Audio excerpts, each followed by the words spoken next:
এজন্য বাংলাদেশের সুন্দর একটা কথা বলে যে সোজা আঙ্গুলে সবসময় ঘি ওঠে না, আঙ্গুল মাঝে মাঝে বাঁকা করতে হয়। এই বেয়াদব গুলারে শিক্ষা দিতে হলে ওই মাইরের পথে আপনাদেরকে যেতে হবে, ছিন্ন বিচ্ছিন্ন করে দিতে হবে, এদের সংঘবদ্ধ অবস্থানকে সরকার করে দিতে হবে, তাহলে দেখবেন সব সোজা হয়ে যাবে। চিল্লায় বলেন ঠিক কিনা? লা রুহবানিয়াতা ফিল ইসলাম, ইসলামের সন্ন্যাসবাদ নেই। Islam it's a very all encompassing social system.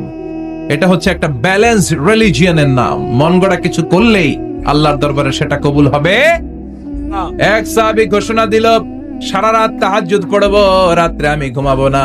আরেক সাহাবী বলল, আমি বিয়ে করেছি কিন্তু বউয়ের কাছে যাব। আরেক সাহাবী বলল, আমি সারা বছর রোজা রাখবো, একটা রোজাও ভাঙবো না, একটা রোজাও ভাঙবো না। বিশ্বনবী শুনে রেগে গেলেন।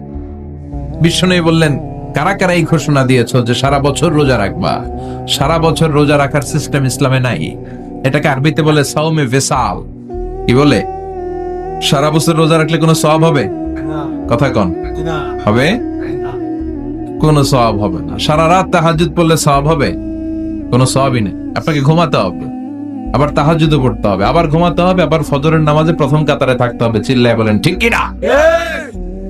এজন্য ইসলাম হলো ভারসাম্যপূর্ণ জীবন বিধান। ছেলে মেয়ে রেখে দিয়ে, সমাজ রেখে দিয়ে, কাজকর্ম রাজ্য রেখে দিয়ে আপনি সন্ন্যাসী সেজে বসে থাকলেন, এটার নাম ইসলাম না। বিশ্বনবী হচ্ছে গোটা বিশ্বের মানুষদের জন্য model, as a teacher, as a father, as a commander, as a messenger, as a lawgiver, as a lawmaker, as a reformer of the society, as a philosopher. Muhammad is the superman of the world. Chilla kon ঠিক কিনা?